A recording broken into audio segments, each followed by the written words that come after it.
I'm Kimmie, and a little bit about me. I joined the military service in 2007, a few years after the 9/11, to the US Navy. Most of my service is basically during night operations.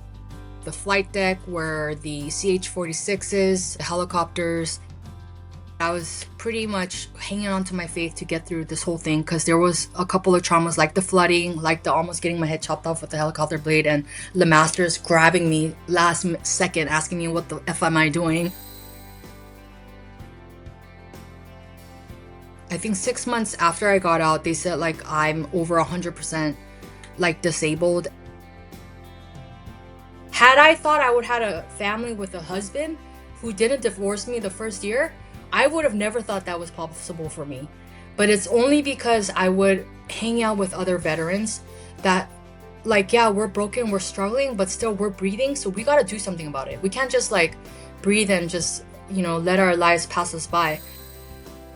Find the community where you know you are in good hands. And when I mean good hands, I mean like it's beneficial for you in all areas, whether it's physical, mental, or emotional, spiritual. Honestly, I think my life right now is like the best life right now. And I think if I didn't join the military, I wouldn't have experienced this gratitude, this wholeness that I'm feeling right now.